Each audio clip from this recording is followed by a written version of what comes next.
Pastor Marcos, a gente conversou no primeiro dia de conferência, o senhor contou um pouco sobre como foi recepcionar uma igreja com várias complicações.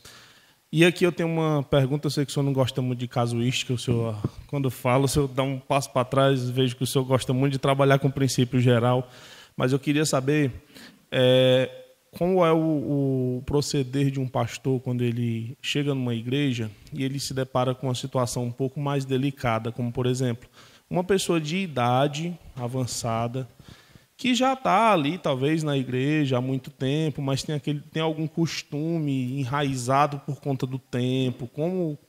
Porque dá para se perceber que o senhor gosta de ser muito incisivo, mas no caso desse, a gente sabe que tem que ter um manejo específico. Como o pastor deve agir com uma pessoa que tem essa situação mais especial? Às vezes a pessoa mais velha passou por uma formação muito, muito diferente, muito mais pesada do que a gente. Como é que o senhor daria resposta a uma pergunta dessa? De que forma o pastor deve agir diante de uma situação delicada desse jeito, desse sentido? É assim, quando o pastor chega numa igreja e ele é novo lá, ele não conhece ninguém, ele chegou lá agora, e ele começa a perceber coisas assim, ele deve ser paciente. O que ele tem que fazer? Qual é o princípio que ele tem que adotar? Ele tem que adotar o princípio de Neemias, quando ele chegou em Jerusalém, para reerguer a cidade. O texto de Neemias diz que ele, numa certa noite, ele pegou um animal, não sei, talvez um jumento, um cavalo, não sei, e ele saiu andando sozinho à noite, vendo os muros. Ele andou por algumas horas ali, analisando os muros da cidade, e aí depois ele voltou para casa, isso tudo de madrugada, e ele não contou para ninguém o que ele tinha feito. E a partir daí, então, ele elabora uma estratégia de reconstrução do muro. Ele elabora um cronograma,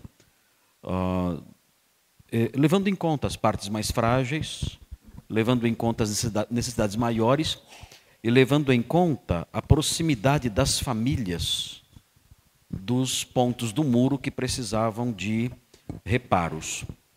Então, o que eu quero dizer com isso? Quando um pastor chega numa igreja, ele está diante de uma Jerusalém, muitas vezes, bastante destruída. Ele chega numa igreja, ele está diante de muros que, em vários pontos, estão em ruínas. Então, o que ele tem que fazer? Ele não pode agir de modo tresloucado e já pegar blocos e tijolos e cimento e começar já a consertar. Isso não vai ser produtivo. Isso não vai fazer com que ele ganhe tempo, isso não vai mostrar dinamismo, isso vai mostrar euforia e insensatez. Então, o que ele deve fazer? Ele deve chegar na igreja e ficar em silêncio, observando os muros.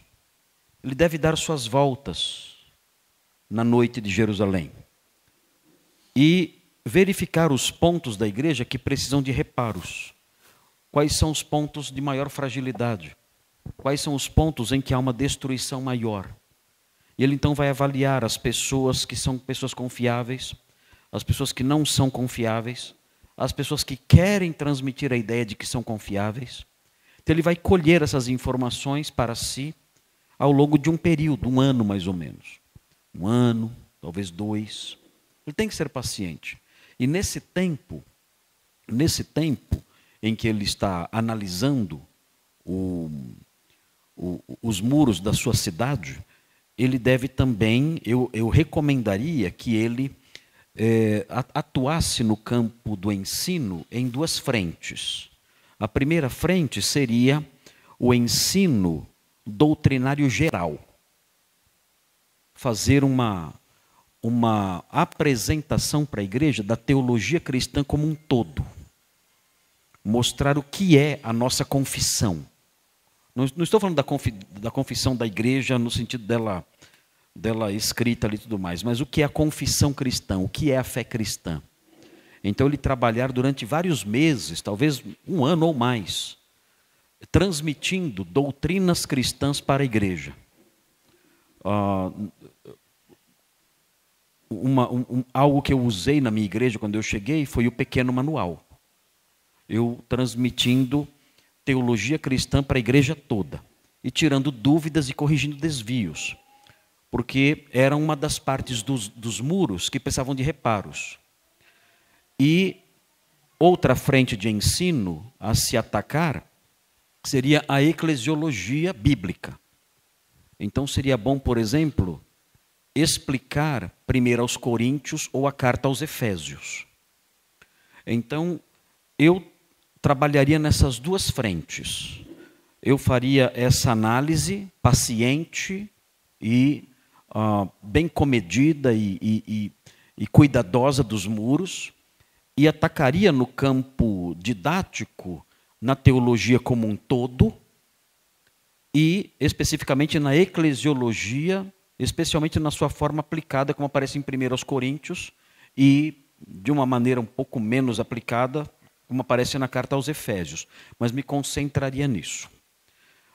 Quanto a esses problemas com indivíduos que têm certos hábitos, certas coisas feias que eles fazem, e que nós não aprovamos, eu aguardaria um tempo, uma oportunidade em que eu pudesse expor o problema disso.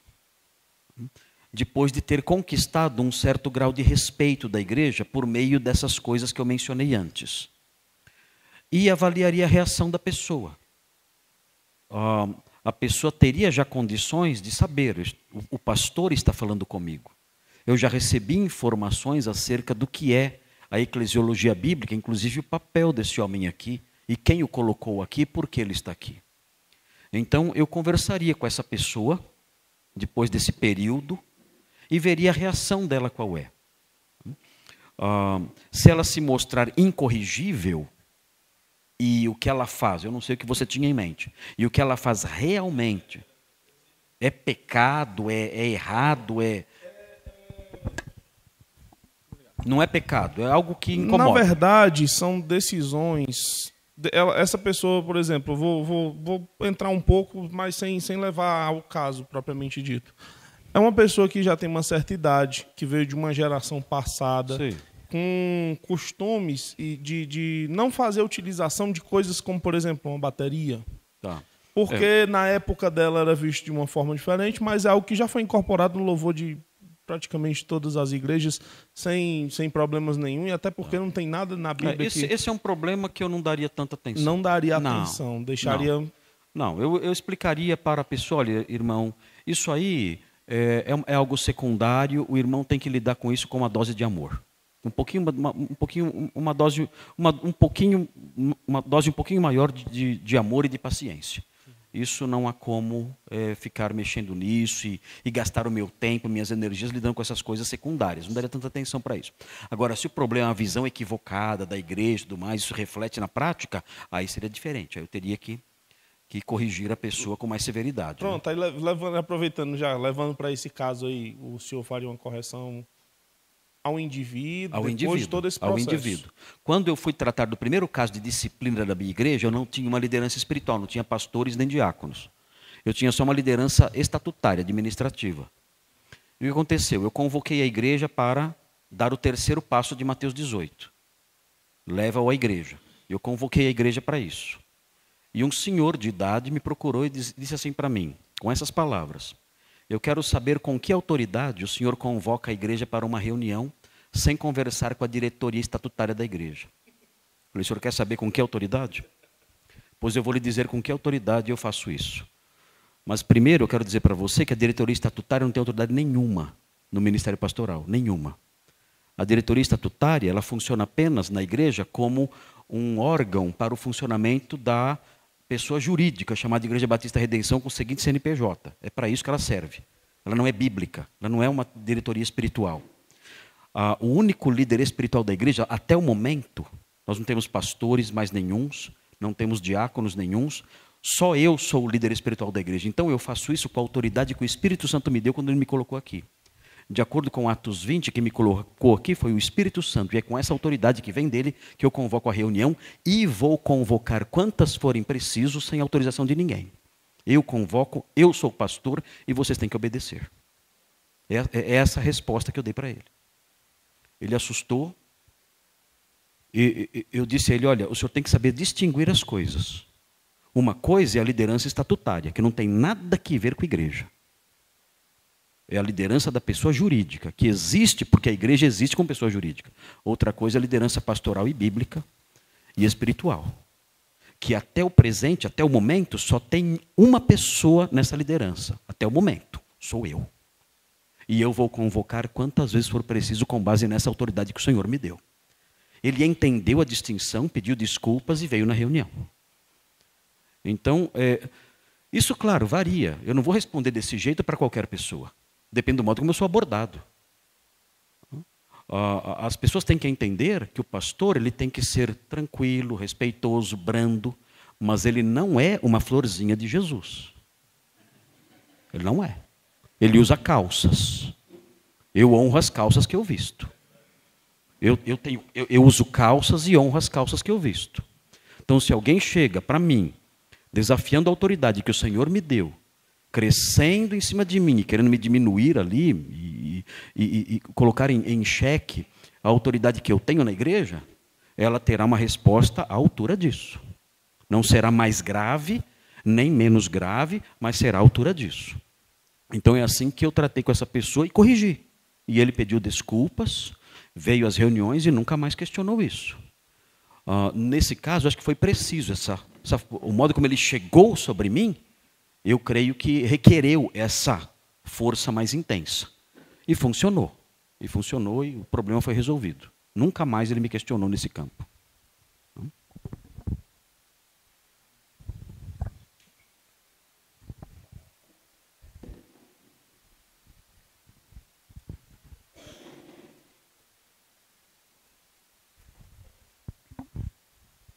Boa tarde a todos.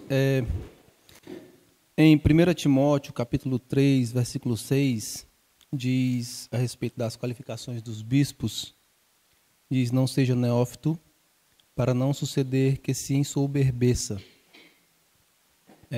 Eu queria que o senhor pudesse explicar esse termo neófito e qual a relação que alguém neófito, ou qual a relação com ser neófito tem com a soberba. Neófito é uma figura de linguagem do campo da agricultura. Neófito é uma planta recém-plantada. Então, neófito, essa figura de linguagem, se refere a uma pessoa que se converteu recentemente. É uma árvore plantada recentemente no jardim do Senhor.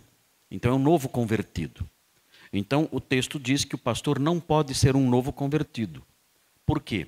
Porque se ele for um novo convertido e assim tão rapidamente ele galgar uma posição de liderança e de pastorado da igreja, isso pode gerar nele sentimentos de orgulho.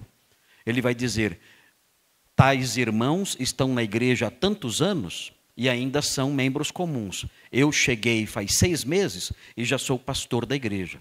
Então, quem é semelhante a mim? Quem é tão grande, tão capaz como eu?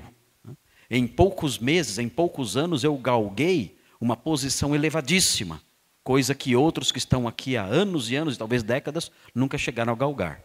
Então, essa é a relação entre o neófito e a soberba. E, se acontecer isso, o neófito for investido na função pastoral, ele vai se ensoberbecer e ele vai incorrer na condenação do diabo, diz o texto. Ou seja, ele vai há 2 sentidos possíveis, né? Ele vai ser alvo da acusação de que o diabo foi alvo, ou ele será alvo do castigo de que o diabo foi alvo. Uma das 2 coisas está implícita na ideia da condenação. Pode ser a condenação no sentido, olha, você é condenado por isso, ou pode ser condenação no sentido de, olha, este é o seu castigo. Ele vai incorrer numa dessas 2 coisas. Então, esse é o sentido da expressão neófito e a relação do neófito com a soberba. Não se ordena novo convertido. Não se faz isso, não pode. Perigoso para ele mesmo. Ok? Boa tarde. Pastor Marcos, eu fiz uma pergunta ao senhor ontem, aí eu queria refazer ela. Foi bem explicada, mas talvez a minha dúvida seria a dúvida de outra pessoa. Se o senhor puder explicar sobre aquela questão da mulher profetizar e da mulher ensinar, qual seria a diferença entre as duas coisas? Tá. A mulher podia profetizar, ela não podia ensinar. Profetizar é uma coisa, ensinar é outra. Profetizar é entregar o recado de Deus. Assim diz o Senhor está revelando isto aqui. O Senhor está revelando que o dono deste cinto será preso em Jerusalém. Eu estou dando um recado de Deus para a igreja. Eu estou revelando aqui algo que Deus me transmitiu. Estou dando um recado para vocês disso. Isso é a revelação, essa atividade profética das mulheres que elas exerciam na igreja, e isso não implicava. Transmitir um recado, transmitir uma revelação, não era ensinar, não era exercer autoridade. Ensinar é outra coisa.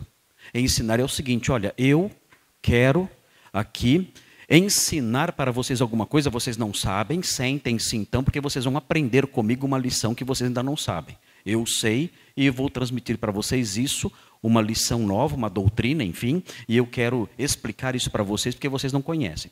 Há uma distinção muito grande entre isso. É diferente a minha esposa chegar para mim e falar assim para mim, olha, pastor Marcos, o pastor João pediu para que eu lhe desse um recado. Isso é uma coisa. Então a Simone chega para mim e fala, olha Marcos, o pastor João pediu para eu lhe transmitir um recado. E o recado é este aqui. E ela me transmite. Ela não está me ensinando nada. Ela está me transmitindo um recado que o pastor João pediu para que fosse transmitido a mim. Isso é uma coisa. Outra coisa, ela dizer assim para mim, Marcos, senta aí porque eu vou te ensinar algumas lições. É bem diferente. No primeiro caso, ela não exerce autoridade. No segundo caso, ela exerce. Então as mulheres poderiam desempenhar essas funções essa função ligada ao primeiro caso, dar o recado. Elas não poderiam agir como professoras, como mestras, como pastoras. Isso elas não podiam fazer. Essa é a distinção entre profetizar e ensinar. Há quem diga que quem prega profetiza. Eu discordo disso. Profetizar é uma coisa, era uma coisa, pregar é outra. Eu tenho outra pergunta. Na verdade, conselhos. Em muitas igrejas, há uma hierarquia montada de liderança. Existe o pastor, existe os presbíteros, que às vezes no reconhecimento da igreja não são pastores. E parece que não há um tipo de respeito mesmo como pastor. Não é tratado como pastor. Então, e às vezes os diáconos também voltados segundo a politicagem mesmo, o gosto da pessoa, não é porque a pessoa exerce mesmo aquela função. Então, que conselhos o senhor daria para que mudasse essas ideias como diferença entre presbítero, pastores, ou que a igreja saiba realmente voltar de acordo com os princípios bíblicos? Porque às vezes parece que existem muitas igrejas enraizadas a histórias, a tradições, e não segundo as Escrituras. Então, que conselhos o senhor daria? O conselho que eu dou é a admoestação e o ensino. Isso dá trabalho e isso gera conflitos. Mais uma vez, o pastor tem que honrar as calças que veste, ele tem que ser corajoso, não pode ser medroso. Se ele não quer ter problemas, ele pode ser, sei lá, ele pode, em vez de lidar com a igreja, lidar com uma horta e plantar chuchu. Isso não dá problema para ninguém. Não existe a revolta dos chuchus assassinos. Isso não existe. Então ele pode, se ele não quer isso, se ele quer sossego na vida, se ele não quer problemas e conflitos e dissabores, ele pode trabalhar com isso. Plantar uma horta e ficar cultivando chuchu, cultivando abóbora, cultivando, enfim, abobrinha, enfim. Mas se ele quer ser pastor, ele terá problemas, não tem como. Então, a única via para solucionar isso é o ensino, é a admoestação e se preparar, porque, claro, algumas pessoas vão se insurgir contra ele. Na minha igreja, quando eu cheguei lá, eu tive um problema sério com isso. Por quê? Porque havia o grupo de louvor. Grupo de louvor. Anote isso. Não existe maior fonte de problemas do que isso aí. Grupo de louvor. É impressionante. Eu espero que a experiência de vocês seja bem diferente da minha. Mas grupo de louvor, para mim, dá até medo. Eu acho que quem inventou grupo de louvor foi o diabo. Porque é de assustar, é de matar. como dá problema esse grupo aí. Como dá problema. E isso aí é uma invenção de uma teologia que surgiu no século VIII, que ensinava que Deus habita entre os louvores e, consequentemente, na hora do louvor, o diabo fica paralisado. Isso surgiu na década de 80, com um livro chamado Louvor que Liberta.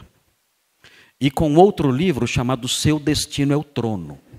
Esses dois livros, Louvor que Liberta e Seu Destino é o Trono, ensinavam que o louvor cria um contexto em que Satanás fica incomodado, porque Deus habita nos louvores, diz a Bíblia. E Satanás fica paralisado.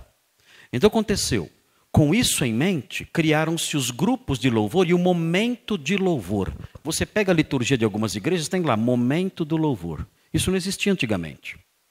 Isso os pastores antigos que estão aqui sabem, isso não existia. Não tinha momento de louvor. O que nós tínhamos nos cultos normais? Qual era a liturgia de um culto normal? Batista ou presbiteriano? O que era? Oração, leitura bíblica, hino, ofertório, pregação, hino, oração final, bênção apostólica e acabava. Era isso. Isso aí era a liturgia. Agora não. Agora tem lá momento de louvor. E o momento de louvor é o quê? É um parêntese dentro da liturgia. A liturgia está caminhando numa direção, agora é o momento de louvor. Aí vai um grupo lá na frente. Esse grupo lá na frente, ele faz um culto dentro do culto. Ele lê a Bíblia, ele faz oração, ele prega, o grupo prega, faz tudo. É uma liturgia dentro da liturgia. Nunca viu isso? Graças a Deus, Deus tem livrado vocês. Mas é isso. É uma liturgia dentro da liturgia. Isso é muito comum nas igrejas, muito comum. Então, aquela liturgia dentro da liturgia é como se fosse um culto diferente lá. E a pessoa exorta, explica o hino. Olha, esse cântico que vamos cantar agora, ele diz isso, aí exorta a igreja e fala, e aí ora, e aí o outro hino é explicado outro hino, aí lê um salmo, explica o salmo, aí acabou o momento de louvor. Acabou o momento de louvor? Acabou. Cantaram bastante e tal. É meia hora o momento de louvor. Acabou o momento de louvor, eles vão tudo lá para fora. Ficam lá fora. Ficam lá fora porque eles já realizaram o momento principal do culto. O momento do diabo preso já aconteceu. Agora o que vem são coisas irrelevantes, como a pregação, por exemplo, e outras coisas do tipo. Então isso tinha na minha igreja. O que eu fiz? Simples. Eu acabei com o momento de louvor e disse, olha, vocês não têm que ler salmos, vocês não têm que fazer orações, vocês não têm que pregar. Quem dirige o culto sou eu sou o responsável pela direção do culto e eu farei isso e não vocês. Eu prego, eu digo quando haverá oração, eu digo que hinos serão cantados. Então esqueçam isso. Não vai ter mais isso aqui. Acabou isso aí. E acabou. Claro, metade do grupo de louvor foi embora. O que foi um grande avanço para a igreja. Um grande ganho para a igreja. Louvado seja Deus de coração, porque metade foi embora, que meu Deus do céu, era só encrenca. E eu acredito então que o caminho é a admoestação, é o ensino, é mostrar o que deve ser feito e a autoridade, a firmeza. Isso tem que ser feito assim, não adianta. Eu gosto de uma frase do Ahama, ele fala o seguinte, não se constrói um império com donzelas. Não se constrói império com donzelas. Eu não estou dizendo aqui que nós temos que ser grossos e cavalos e mal educados, não. Mas nós podemos falar com muita seriedade, olhando no olho de alguém e dizendo, isso está errado. Eu não preciso gritar, ofender, xingar e humilhar, não preciso fazer isso. Brigar, não. Mas eu posso sim admoestar com seriedade. Na minha igreja, quando alguém... eu chamo a pessoa para alguma exortação, para explicar alguma coisa, para corrigir alguma coisa, e a pessoa levanta a voz comigo, ela começa a me hostilizar, ou ser irônico e tentando me atacar, eu digo o seguinte para a pessoa, eu digo assim, é um sermão pronto que eu tenho, já está guardado e decorado. E o sermão que eu tenho guardado e decorado é o seguinte, eu digo com toda sinceridade, não é uma reza, eu digo com toda sinceridade, falei, irmão, eu estou tendo a impressão A impressão que eu estou tendo é que o irmão está me hostilizando, que o irmão está sendo irônico, rebelde, áspero, enquanto eu estou fazendo um esforço sobre-humano, escolhendo as palavras para demonstrá-lo com serenidade e com base nas Escrituras, que é o meu papel santo de pastor realizar.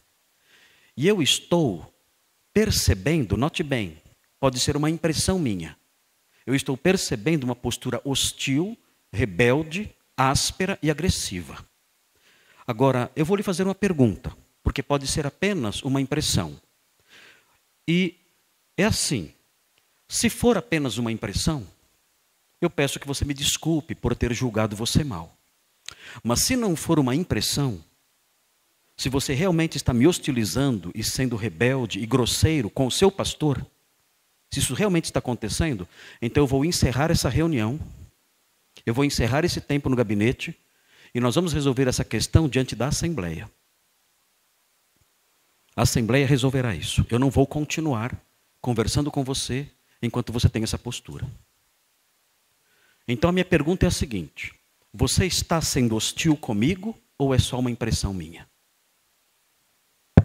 Essa é a pergunta. Responda. Não, pastor, desculpe, é só uma impressão do senhor. Ah, ok. Então nós podemos prosseguir. Podemos. Eu não vou precisar mandar você ir embora para resolver o problema em assembleia. Não, pastor, não. Okay. Então, por favor, eu vou pedir para você se policiar um pouco mais, porque eu estou tendo a impressão de que você está sendo grosseiro e rebelde. E eu não estou gostando disso. Vou pedir para você tomar mais cuidado, porque a impressão que você está passando é só uma impressão, eu sei, você acabou de dizer, mas não está sendo boa a impressão. Então seja mais cauteloso e vamos seguir em frente então. Acaba ali mesmo o problema. Acaba ali mesmo. Eu não tenho que gritar, xingar, hostilizar, nada. Eu apenas digo, eu não vou bater boca com você. Se você não me respeita, a Bíblia ensina, eu tenho fundamentos para levar o problema para a igreja.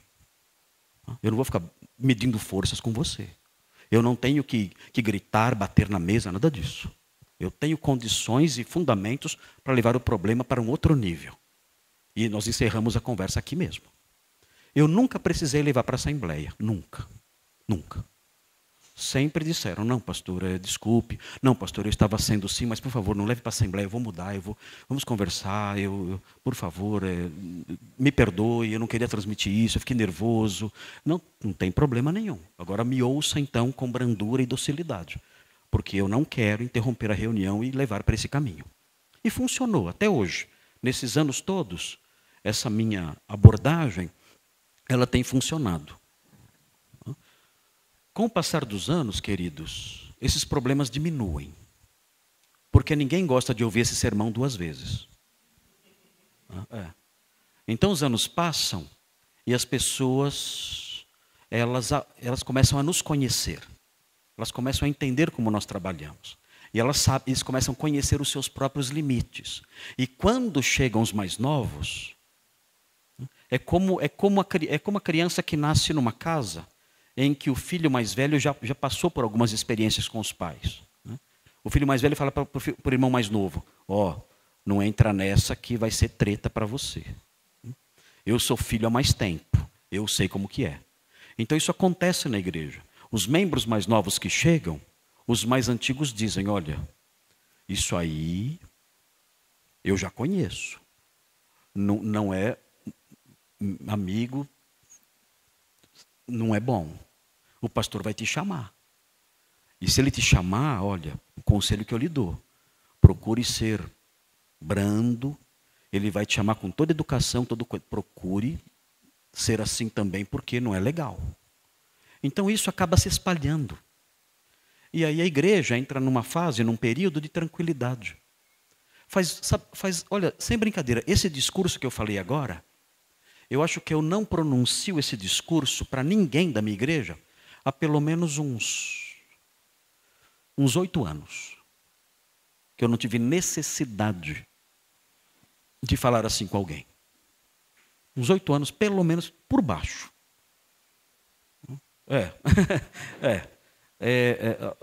nós estabelecemos com isso, ao longo dos anos, nós estabelecemos um perfil de funcionamento. E as pessoas sabem onde estão pisando. O que não pode, mais uma vez, o pastor não pode ser um banana, uma florzinha de Jesus, um paparicador, né? Alguém que paparica os membros, não pode. Ele tem que ser amigo, ele tem que ser um cara legal, alguém que ajuda, que está ali pronto, sempre que for preciso, simpático, brincalhão, dentro de alguns limites que eu falei hoje cedo, mas ele não pode transmitir a ideia de que é um homem fraco. Isso não. Ele é um pai. Como é o pai? O pai brinca com a criança. O pai sorri, traz presente, a criança se sente segura, ele pega no colo, ele brinca, mas a criança sabe. Ele não é um coleguinha, ele é o pai. Pastor, tem que ser meu amigo. Amigo você tem um monte. Você tem um monte de amigos. Eu tenho que ser seu amigo, mas eu não sou só seu amigo. Eu sou seu pastor, assim como os pais. O pai não é só amigo, o pai é pai, pai só tem um. E a criança tem que saber a distinção. Mesma coisa o pastor. Eu sou amigo, eu brinco, converso, ajudo, socorro. Eu sou o primeiro a chegar na hora da necessidade. Mas eles têm que saber. Esse homem, eu tenho que respeitá-lo. Porque eu sei que ele é um homem sério e rígido quando é preciso ser rígido. Ok. Quem mais aqui? Felipe.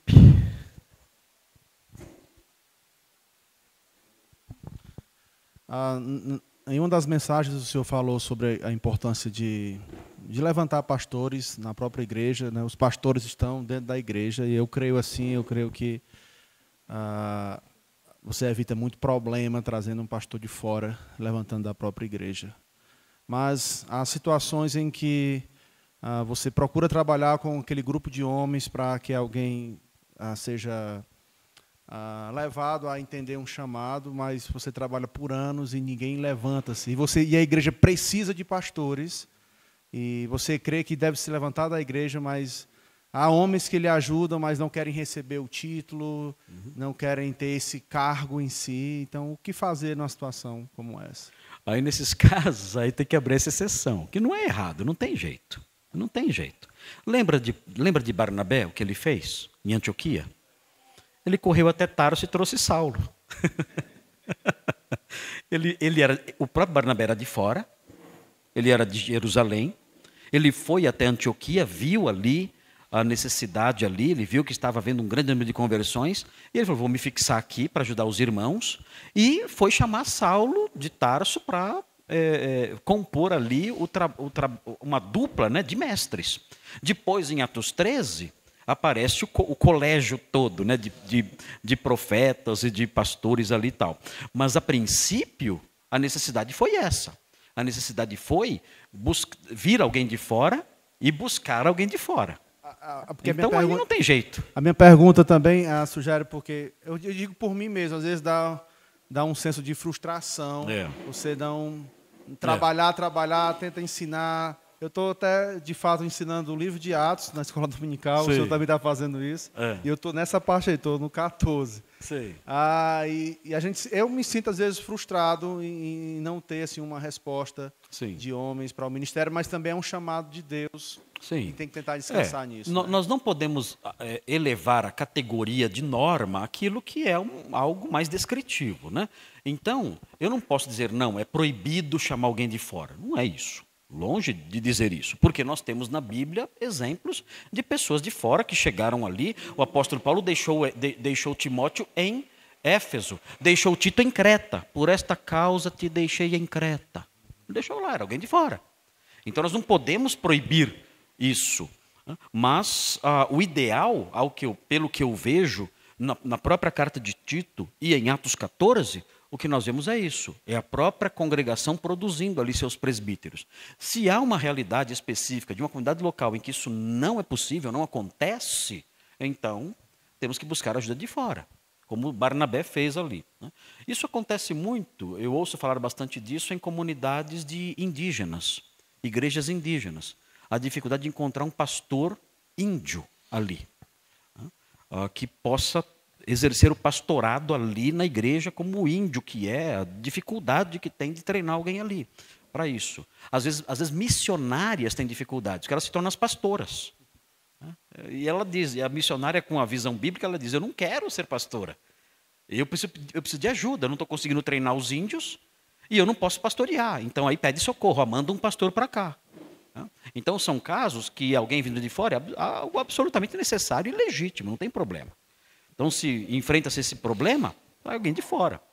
Escolha bem, porque hoje em dia tem muita encrenca, né? Mas não é problema trazer de fora. Obrigado.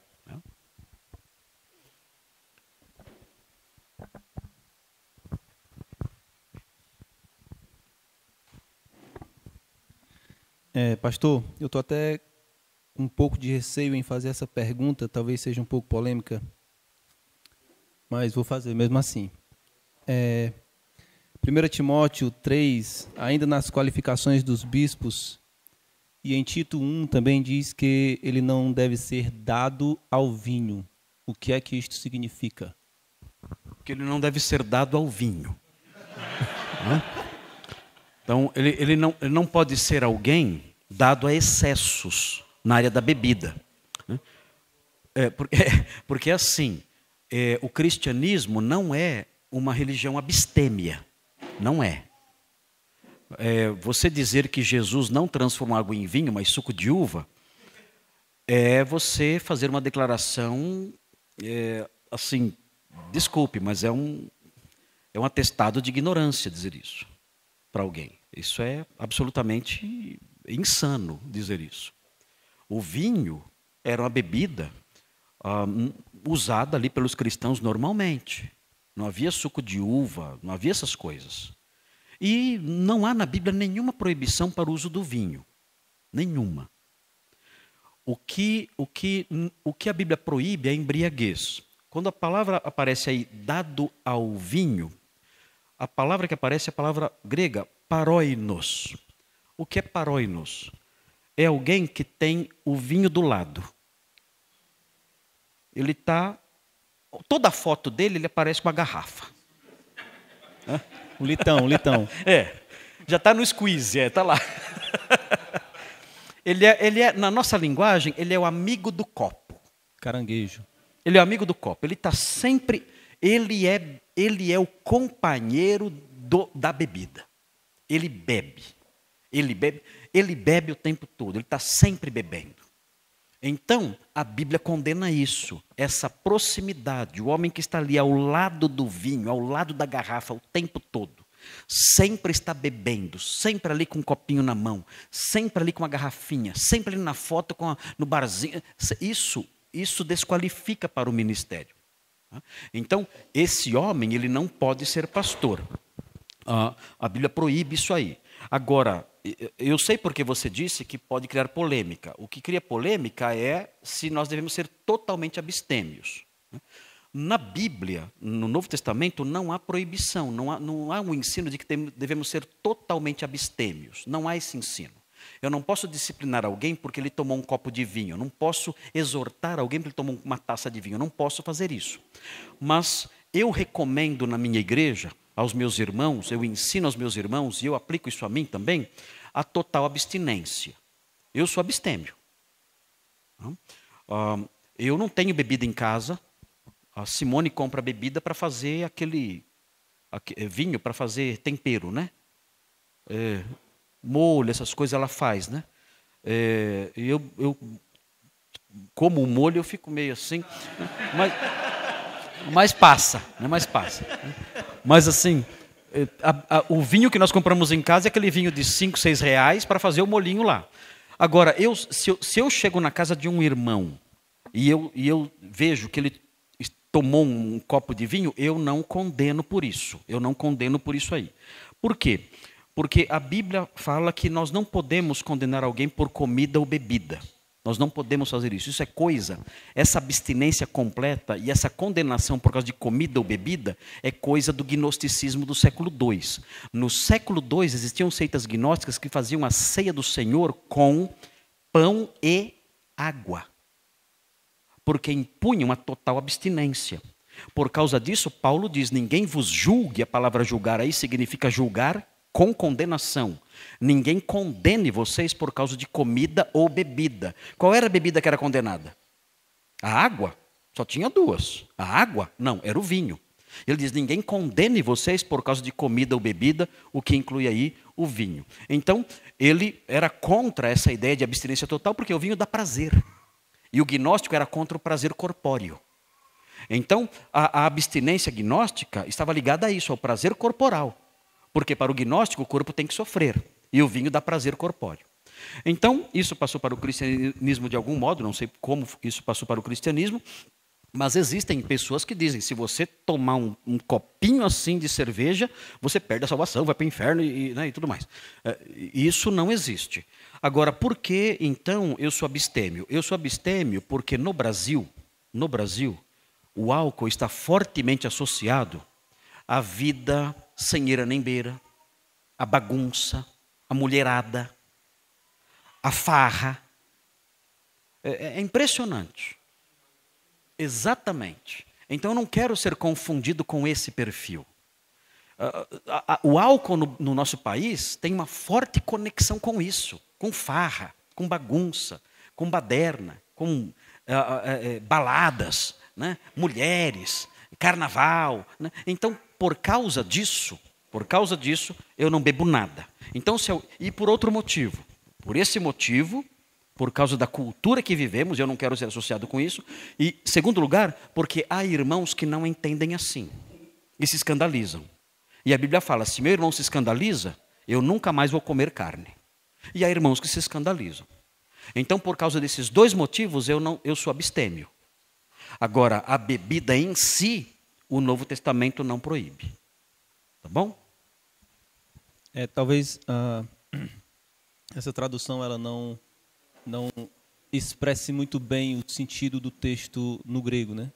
Dado ao vinho? Porque talvez não. Ela traz um sentido assim mais brando, não né? muito preciso. Toda tradução tem problemas com isso, né? É que é uma palavra só. Dado ao vinho, em português são 3 palavras. No grego é uma palavrinha só. É um termo só. E não dá para essas palavras que são assim, que não dá para traduzir com uma palavra correspondente no nosso léxico, essas palavrinhas são de dificuldade maior, que nós temos que interpretar a palavrinha, né? Então, aí, fica essa dificuldade, né? É enorme, é uma frase. E como vai expressar isso, né? Difícil. Ok, pastor, a pergunta... Quem é? Eu estou ouvindo uma voz ali. Pergunta é que uma pessoa que saiu da sua igreja local, foi morar em outra cidade, e dessa cidade ele foi enviado para uma congregação e com o título de pastor, porque tinha passado por um seminário e foi imposto às mãos, teve a aceitação da igreja local que ele estava e foi enviado para uma congregação para passar um ano lá nessa congregação. Então, volta desse ano da congregação e vai para a sua igreja local onde ele morava. Então, chegando nessa igreja local, tem o pastor que está lá à frente. Então, essa pessoa que recebeu esse título, que esteve um ano servindo na congregação, ele perdeu o título, a função, certo? Ou o que você diria sobre isso? Porque na igreja local já tem o pastor à frente da igreja, pastoreando das igrejas. Entendi. Assim, o Novo Testamento não explica nada sobre a retenção do título. Se o título permanece quando a função acaba. Eu paro de pastorear. Eu posso, como eu fui investido na função por imposição de mãos, eu posso continuar sendo chamado de pastor? O pastor Marcos está sem ministério. Pastor Marcos deixou... Mas é lá o pastor Marcos. Não, mas ele é pastor, mas está sem igreja. Nós podemos reter o título sem ter o ministério de pastorado mesmo? o Novo Testamento não fala nada sobre isso, ele não se preocupa com isso. Ele não se preocupa com isso. Então, eu não vejo problema em continuar chamando esse homem de pastor. O pastor fulano que está sem igreja, está sem ministério e tudo mais. Na minha igreja tem o caso do pastor Pedro, que é da Igreja Batista Regular, ele está sem igreja para pastorear, todo mundo chama ele de pastor. O pastor Pedro, pastor Pedro, pastor Pedro, e chama ele assim, carinhosamente. Eu não vejo problema, eu não vejo que isso fira, de alguma forma, o ensino neotestamentário. Agora, o fato dele voltar para a igreja anterior não lhe dá prerrogativa de exercer o pastorado lá. Ele chegou lá, ele foi pastor lá. Agora não é mais, ele chegou lá, o pastor é outro. Então ele pode até reter o título, mas ele não vai exercer a função, ele vai ser um membro comum ali.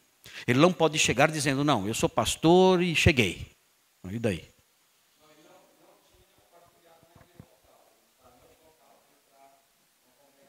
E voltou depois. Então, nessa igreja que ele voltou, ele não é pastor. Ele pode até ser chamado assim, ali é o pastor fulano, mas ele não é pastor ali.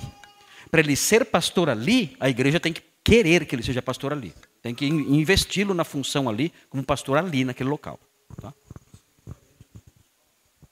É diferente do desqualificado. O desqualificado perde. Ele não é mais pastor. É outra história, tá bom?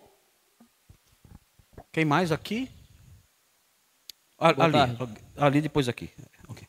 Pastor, ontem à noite, na sua palestra, o senhor estava nos explicando que o diaconato, os diáconos, eles galgaram para uma posição de liderança, depois ali de Atos 6 e 7. O senhor poderia nos explicar de uma forma... Você falou agora 6 e 7, eu não entendi. O que é? Atos 6 e 7. Ah, tá. Que os diáconos hoje têm uma posição de liderança, diferente dos diáconos de Atos 6 e 7. Certo. Então, o senhor poderia nos explicar de uma forma mais prática como é que funciona essa liderança numa igreja local, talvez usando exemplos da sua igreja, para nos ajudar a entender? Tá bom. Não, é necessário entender o seguinte, né? Esse crescimento da informalidade para a formalidade é um crescimento que não aconteceu só com o diaconato. Esse é um crescimento, é uma mudança que acontece com a igreja como um todo. Se você pegar a igreja de 2 Timóteo, a igreja das pastorais, a igreja das epístolas pastorais, que são o apagar das luzes ali da época paulina, né? 64, 63. Se você pegar essas igrejas e ver como elas funcionam e comparar com o funcionamento da igreja em Atos 2, Atos 3, Atos 4, Atos 5, você vai ver uma distinção gigantesca. Então a pessoa fala assim, eu quero restaurar a igreja do Novo Testamento. Eu pergunto, em qual parte você quer? Você quer restaurar a igreja de Atos 2, de Atos 10, de Atos 13? Você quer a igreja de Efésios, de Filipenses? Você quer a igreja das pastorais? Porque nesse período, num período mais ou menos de 35 anos, há uma estruturação da instituição. Ocorre a institucionalização formal, mais complexa da igreja. A igreja de Timóteo, ela tinha uma ordem de viúvas, que eram inscritas através de uma lista. E para ser inscrita naquela ordem, naquele grupo de viúvas, tinha que preencher certos requisitos. Era assim. Era uma igreja que tinha alto grau de complexidade organizacional. Era uma igreja que tinha pastores e diáconos. Era uma igreja que tinha um credo específico, definido, uma confissão de fé definida. Há elementos ínicos nesse processo que mostra que a doutrina cristã ela foi consubstanciada no formato de credos. Membresia, enfim, um processo de disciplina, um processo de investidura pastoral, tudo isso acontece com a igreja como um todo.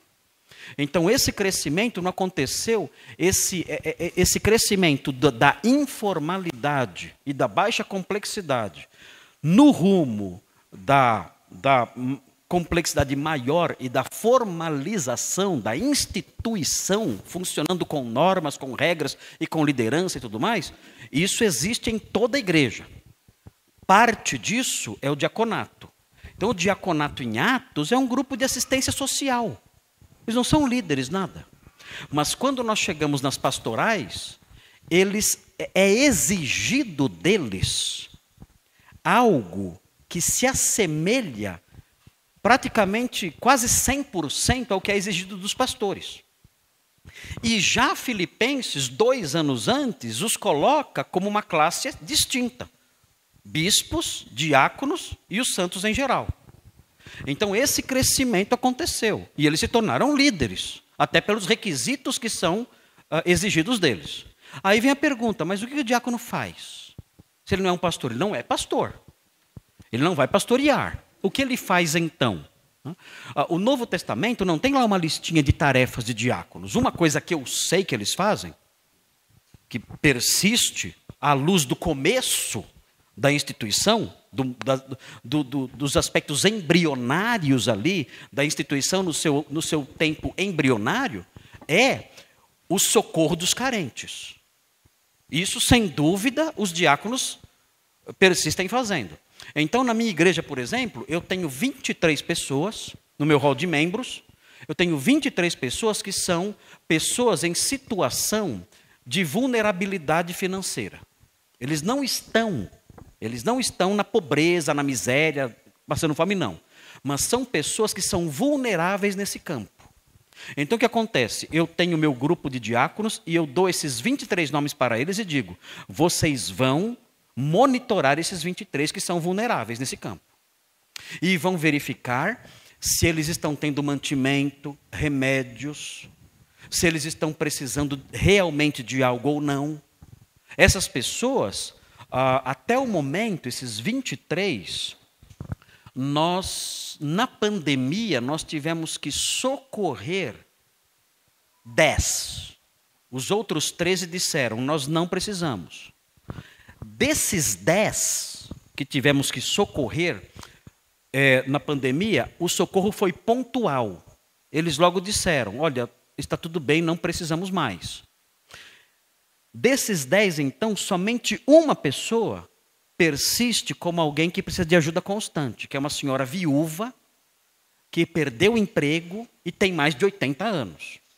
E não tem como se sustentar, não tem como. A filha que ela tem sérios problemas de saúde. Uma moça de 50 e poucos anos, uma senhora de 50 e poucos anos, a filha dela. E tem problemas sérios na coluna, não pode trabalhar. Então, essa senhora, ela recebe ajuda constante material da igreja. Os diáconos é que detectam isso, que realizam isso, que compram as coisas e que apontam isso e monitoram isso. É um trabalho deles. Então, nós mantemos o padrão predominante da instituição no período embrionário. Isso fica fixo. Agora, como a palavra diaconia, ela envolve a ministração de serviços em geral, os diáconos também em nossa igreja, eles são responsáveis por várias coisas ligadas ao patrimônio. Isso é predominante no diaconato da igreja. Irmãos, assim, quando eu não tinha diáconos, eu tinha que correr atrás do encanador, eu tinha que correr atrás do chaveiro para consertar a fechadura, do eletricista para arrumar a chave que tinha caído e que não conseguia voltar e a luz funcionar. Isso tomava muito meu tempo, demais o meu tempo. Eu não podia me dedicar à oração e ao ministério da palavra, porque eu tinha que correr atrás do encanador que marcava e nunca vinha. Aí eu marcava de novo, ele faltava. Aí eu marcava de novo, ele dizia, tem que comprar isso aqui, eu saía correndo comprar as coisas. Meu ministério acabou se tornando praticamente o de um administrador ali da construção da igreja. E não tem condição. Isso não dá. Então os diáconos, eles cuidam disso, eles cuidam do serviço, da diaconia. Eles cuidam disso e eles desfrutam do status de liderança. Eles tomaram a decisão, por exemplo, recentemente, estava falando com o irmão aí ontem, eles tomaram a decisão de colocar 40 câmeras na igreja. Eles entenderam que a igreja estava vulnerável e precisava de 40 câmeras, inclusive gravando tudo o que acontece, para inclusive proteger as pessoas do departamento infantil, de acusações de crianças, de acusações de outras pessoas. Então colocaram câmeras em todo o prédio, mais de 40 câmeras. Não. Eles são líderes. A maioria foi a favor disso. Eu disse ok. Não. Eles decidiram. Eles decidiram isso. Tomaram essa decisão e fizeram. E realizaram isso. É claro que eu fiquei sabendo, claro que eu participei, claro, mas eles são o grosso dos líderes que cuidam disso. Eles têm autoridade para isso. Agora, eles não têm autoridade para dizer para mim, pastor, o senhor não vai mais pregar em Gênesis, não. Está cansativo já. Pode mudar de livro. Isso aí não. Não. Vocês não apitam nessa área. Quem manda nisso sou eu. Eu poderia dar minha opinião, mas eu estaria atropelando a competência. A competência disso é deles. Eu poderia, eles respeitariam. Dizer, pastor, você não quer criar conflito, não vamos colocar. Né? Mas isso geraria um desconforto muito grande. Seria o STF interferindo né, no executivo. Por aí. Ei, seria ruim isso, não seria bom. Eu respeito muito. Assim, na minha liderança, eu não sei, né? A minha liderança, eu vivo numa lua de mel com os líderes da igreja. Eu não tenho problemas. Beleza. Assim, o que eu fiz? Lembra do seguinte, eu cheguei lá, não tinha líder nenhum. Então, esses líderes todos eu que treinei. Eles não vieram com problemas assim de prévios. Né? Eu criei uma classe chamada Help com R. RELP. Significa Reunião Especial de Líderes em Potencial. Então, nós nos reunimos uma vez por mês para estudar o meu livro, A Prática da Igreja de Deus. Então, esse grupo todo foi treinado, é um grupo enorme de homens treinados, e é dentro desse grupo que eu busco líderes. Então, eu tenho lá, por exemplo, na igreja, uns 40 homens que passaram pelo HELP. Quando eu preciso de mais líderes, eu busco dentro desse grupo pessoas que tiveram essa formação. E isso me ajuda muito, porque nós falamos a mesma língua. Eu não vou colocar alguém que vai brigar comigo. Não sou tonto. Não quero problemas. Eu quero aliados. Na minha liderança, no meu time, eu quero alguém chutando para lá, naquele gol, não para cá. Então, é claro que eu vou escolher líderes com quem eu tenho harmonia. Eu não quero um racha na liderança. Então, funciona assim. E tem sido muito tranquilo. Eu não atropelo a competência deles, nem eles a minha, mas eles são líderes, a igreja sabe que são líderes. Pastor Marco, é a prerrogativa de ser presidente. Então, não, é só completando aqui essa questão de diaconato. Acho que o Diego também tem alguma coisa na área. Ele ia perguntar sobre isso. Mas você tem dito de haver uma evolução de Atos 6 para Filipenses e para 1 Timóteo capítulo 3. Inclusive, lá adiante, versículos 13 por aí, os que desempenharem bem o diaconato alcançarão para si justa preeminência. Isso. E no capítulo 3 aí vai ser muito perto as qualificações de diaconato com as qualificações pastorais. Sim. Mas pelo que você está explicando aí, no seu diaconato, parece não existir muita mudança entre o que faria os diáconos em Atos 6 e os que fazem os diáconos atualmente. Você acha que teria, pela mudança em termos de qualificação diaconal, ou pela ampliação da exigência nesse sentido, teria alguma aproximação mais ao ministério pastoral? Tem. A aproximação que acontece, pastor, obrigado, muito boa essa pergunta. Porque cresceu e deu no quê? Cresceu só no cargo e não cresceu nas atividades? Não. Cresceu sim, é que nós não temos essas informações. Mas o que acontece? A minha liderança funciona também como um grupo de conselheiros para mim. Eles não são meus líderes, não são meus chefes, mas eles funcionam como um grupo de conselheiros para mim. E nesse aspecto, sai bastante daquelas questões mais braçais e manuais de Atos 6, tudo mais, que era socorrer as mesas, tudo mais, trabalhos sociais, tudo mais. E do termo diaconia, né, de serviços em geral. Eu tenho nos diáconos da minha igreja, quando eu tenho um problema complexo, e eu quero tratar desse problema. Eu tenho minha linha de ação, mas o que eu faço? Eu reúno esses diáconos com os outros pastores e falo: irmãos, eu estou passando por um dilema muito grande num problema que está surgindo, o que surgiu, e a minha tendência é ir nessa direção, mas eu quero ouvir o parecer dos irmãos, como líderes da igreja. Não são ordens que eles vão me dar, nada disso, mas são orientações que eles vão me dar, pareceres que eles vão me dar, compartilhar suas percepções comigo, como homens maduros que são.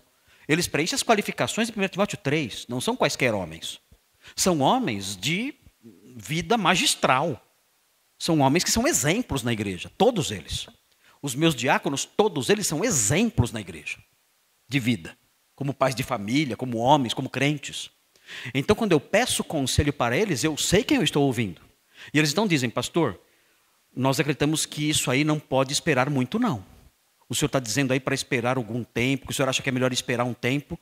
Pastor, isso nós estamos vendo aqui é algo muito mais grave do que parece. Nós achamos que os pastores devem ir para cima agora. Então eles dão conselhos que podem ser acatados ou não. Mas isso, pastor, é muito frequente. A consulta aos diáconos para casos assim, de problemas pastorais, como um conselho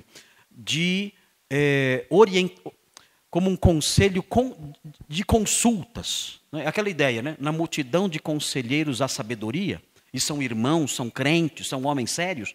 Isso me ajuda demais. Os irmãos sabem, eu sou bastante impulsivo, né? Meu jeito e tudo mais, né? Mistura de italiano com espanhol, então é um negócio meio louco, né? E eu já tomei, algumas vezes aconteceu de eu tomar decisões, de eu dizer assim: irmãos, diante disso que aconteceu, eu vou acabar com esse negócio agora. E os diáconos dizerem para mim: pastor, por favor, não faça isso. Por quê? Pastor, ouça o que vamos dizer para você. Lembra dessa situação? Lembro. Olha o que vai acontecer se o senhor tomar essa decisão e implementar isso agora. Vai prejudicar aquilo ali. Pastor, lembra desse outro aspecto aqui do problema? Vai prejudicar isso. Pastor, nós achamos que o senhor não deveria tomar essa decisão agora. Achamos que deveria esperar um pouco mais. E eu ouvi. Eu esperei e fiz o certo. Graças a Deus eu não segui meus instintos. Eu respeito muito os pareceres deles, demais. É muito raro eu não ouvir o conselho deles. Muito raro. Eu não sei se é comum entre as igrejas aqui, mas me parece que muitas igrejas têm os diáconos também na linha de frente dos ministérios, tipo ministério de evangelismo. Sim. E outras coisas assim. Como é que você vê isso? Não, nenhum deles. Nenhum deles. Nenhum deles está na frente de ministérios, nenhum. Teria o pessoal de ministérios. São outras pessoas. E tem o pessoal do diaconato. Isso. E o conselho pastoral. Isso. Ok, então... Pode, eu não vejo problema não. Mas não é como diácono que ele está agindo. Está agindo como presidente de alguma área lá. Ok, resolvida a questão diaconal, deixa eu dar uma olhadinha aqui pelo seguinte. Nós estamos 20 minutos além do tempo e eu queria saber quantas perguntas ainda tem. Levanta a mão, só para me dar uma olhadinha. Uma, duas, três. Quantas? Sim, certo. Então, nós vamos fazer o seguinte. Cancela tudo e fica emenda logo para a noite. Não. Coitados, né? O que vamos fazer é o seguinte, gente. Eu sei que tem várias perguntas aí. Eu não sei. Se for na área diaconal e puder abordar uma outra pergunta, eu acharia importante para a gente ver se a gente poderia dar luz a outra área. Então, vamos... Pastor, ok.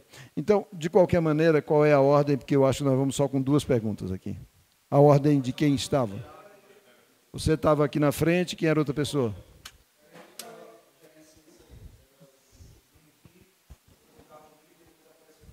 Mas o Diego estava antes de alguém aqui, me parece.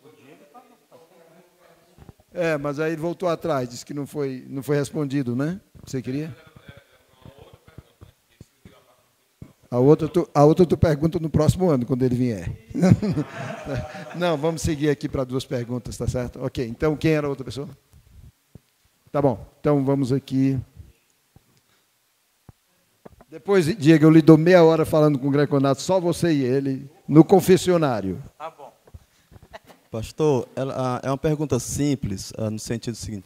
O senhor respondeu antes que a mulher pode profetizar, mas a mulher não pode ou não tem autoridade de ensinar. A minha pergunta sobre a questão do ensinar, ela não pode ensinar na igreja e poderia ensinar num seminário, ou não pode nem ensinar no seminário nem na igreja. O texto diz o seguinte: escrevo-te, porém, essas coisas para que saibas como se deve proceder na igreja de Deus, que é a casa do Deus vivo, coluna e baluarte da verdade. Então, esse funcionamento, essa estrutura, ela é específica da igreja local. Se a mulher quer ensinar numa faculdade, se a mulher quer ensinar numa escola qualquer, ou mesmo num seminário, eu não vejo problema nenhum nisso. A ideia era só o seminário, sim, porque está formando pastores. Aí se não vejo problema. Okay. Não vejo problema. Ela não pode ensinar na igreja local. Há uma diferença entre a igreja local e seminário. Seminário não é igreja. Então eu não sou tão rigoroso assim como pensam, não. Eu acho que uma mulher ensinar no seminário não tem problema. Uma mulher dar aulas, por exemplo, sobre evangelismo de crianças. Não vejo problema nenhum. Exatamente. Eu não vejo problema nisso. Ela dá aula de grego, hebraico. Não vejo problema nisso. Na igreja que não pode funcionar. Assim como a esposa. A esposa pode exercer a liderança no trabalho dela, mas não dentro de casa. A minha esposa, se ela fosse presidente de uma empresa, ela exerceria a liderança nessa empresa. Ali sem problema nenhum. Mas em casa ela não pode exercer a liderança. Então estamos falando de uma instituição específica, igreja, não seminário e outras coisas. Qual outra pergunta?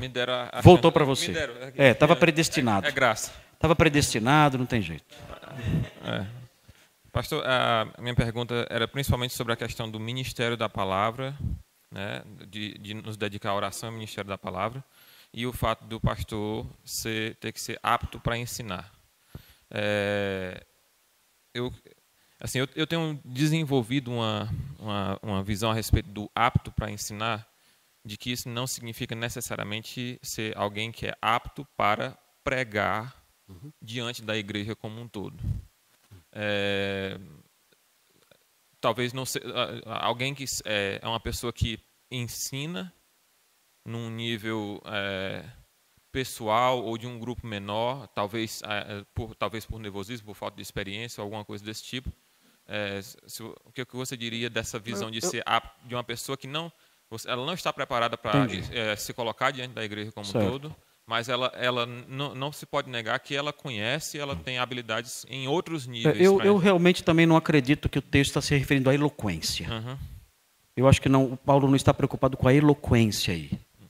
Até porque ele próprio diz que ele não era eloquente. Eu acredito que realmente a apto para ensinar envolve outras coisas. É a pessoa que tem conhecimento, a pessoa que tem preparo, é a pessoa que tem a habilidade de sistematizar ali o ensino e transmitir esse ensino. Mas acho que ser um Spurgeon, ser alguém eloquente, isso realmente Paulo não tinha isso em mente, com certeza não. Não, isso aí não. Eu me sinto muito inadequado, na verdade. Vocês não sabem o que eu passo antes de pregar, é o nervoso que eu passo. Eu acredite se quiser, eu sou muito tímido, sabia?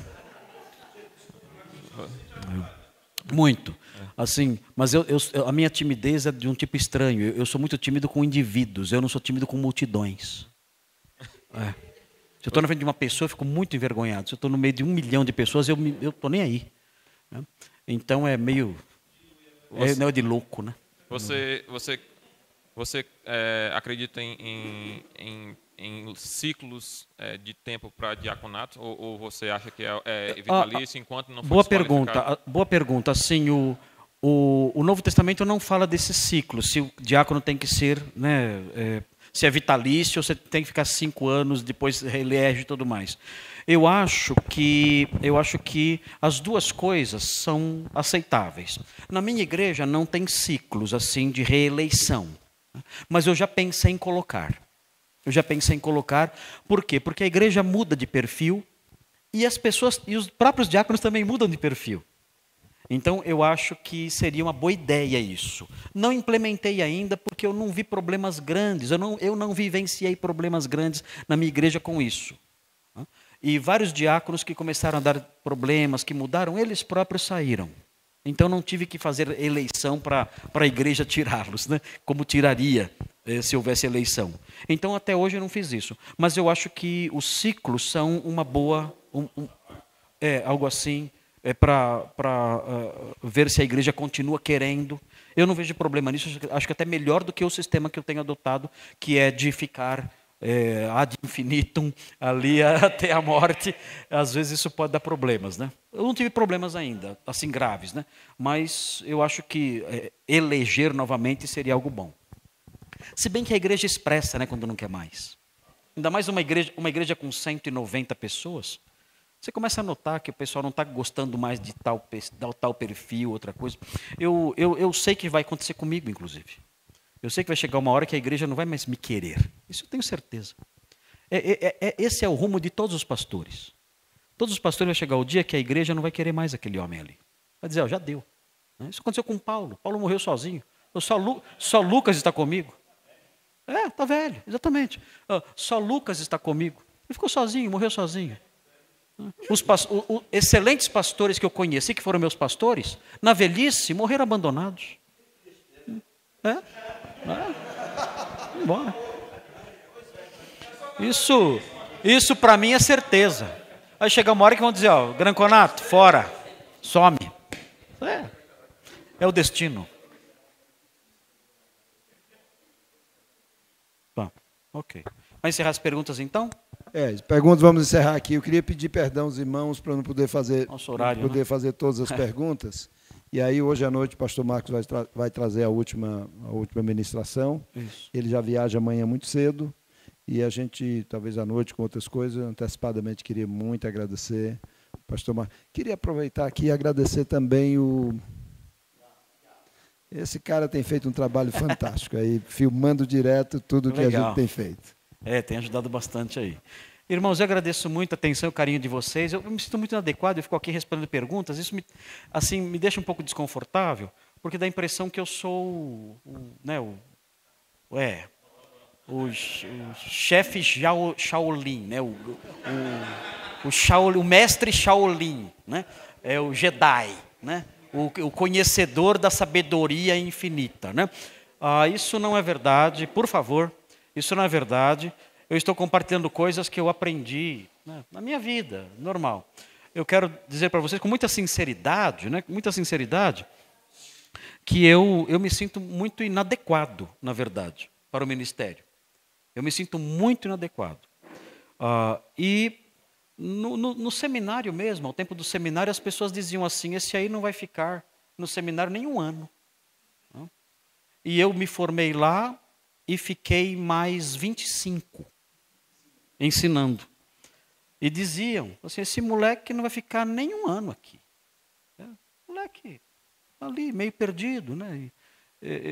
Fui criado num contexto de muita simplicidade, né? Não sabia falar em público, morria de vergonha. Eu, quando era criança, eu me escondia das pessoas atrás da geladeira, atrás dos armários. Quando ia alguém em casa, eu tinha vergonha. Era um bicho do mato mesmo. Bicho do mato. Quando eu tive que falar em público pela primeira vez, eu não sabia usar as palavras, de tão nervoso que eu estava. Então, eu sempre me senti muito inadequado e até hoje eu tenho esse sentimento. Eu tenho esse sentimento ainda em mim. Cada vez que eu subo no púlpito, eu peço a Deus socorro. Muito. Porque na minha igreja eu costumo dizer, eu tenho uma escadinha na minha igreja lateral ali, aquela escadinha são 4 degraus que me levam até o púlpito. São os degraus da súplica. São os degraus do clamor. Porque quando chega a hora de eu pregar, e meus irmãos, que medo, eu subo aquela escadinha devagarinho, dizendo, Senhor, tem misericórdia, eu não sei falar. E aí, eu paro na frente dos irmãos e eu vejo os irmãos assim, todos ali esperando ser alimentados. Meu Deus, é o povo de Deus redimido que está lá, é o povo lavado, santo que está lá, olhando para mim, com a boca aberta, assim, esperando para comer. E meus irmãos, que desespero. Eu digo, Senhor, me ajude. Isso eu faço Há 32 anos eu faço a mesma oração cada vez que eu subo num púlpito. Eu subo dizendo, Senhor, me ajude, tem misericórdia, me ajuda a falar, coloca fogo nas minhas palavras, incendeia as minhas frases, para que eu possa alcançar pessoas, mudar vidas, né? Alcançar incrédulos por sua graça, que isso seja um instrumento do Senhor. Eu imploro isso a Deus, tenha misericórdia de mim, que eu tenho uma noção muito clara, da minha fraqueza, da minha inadequação. Isso é muito real. Não estou sendo aqui para mim, falando aqui para vocês, no meu pensamento, isso não é falsa modéstia, não. Eu tenho plena convicção da minha inadequação. Plena convicção. Eu desisti há muito tempo da bobagem imensa que é você achar que você é alguma coisa. Essa besteira gigantesca, enorme, eu desisti desse pensamento há muito tempo. Mas muito tempo. Então, quando eu subo no púlpito, eu subo ali, e quando me chamam de pastor, e quando eu tenho que tomar decisões, visitar alguém, ajudar, eu olho para mim e falo, Senhor, eu sou um menino, eu sou uma criança, eu não sei. Eu olho para os outros pastores, eu falo, todos eles, os outros 4, são melhores do que eu. Eu tenho certeza disso. Não são palavras. Eu sei. Os outros 4, eu sei. Eles são melhores do que eu sei. Eu sei que são. E eu digo, Senhor, e eu estou na frente disso tudo. Eu sou o pastor principal aqui da igreja. E eu tenho que tomar essas decisões, eu tenho que fazer essas coisas. E Deus tem misericórdia de mim. Então, o meu ministério, a minha carreira pastoral, ela só é explicada por uma palavra, misericórdia. É isso. O que define a minha história ministerial, minha experiência ministerial ao longo desses 32 anos, é essa palavra, misericórdia. Deus tem pena de mim. Deus tem pena de mim. E Ele fala, eu vou te ajudar. Eu sei que você é. Eu vou te ajudar. É isso. Pena. Eu sou o pastor que causa pena em Deus. Sou eu. Está olhando para ele. O pastor que causa pena em Deus. Sou eu. Isso tenho certeza. Irmãos, não é retórica. Eu sei disso. Tenho certeza disso. E se Deus tem pena de mim, pode ter pena de todos nós, né? Senhor, tenha pena de nós. O Senhor nos deu o ministério mais glorioso do universo. E olha para nós. Olha para a gente. Você já se olhou no espelho? Nem dá, né? Tem misericórdia de nós. Mas é isso.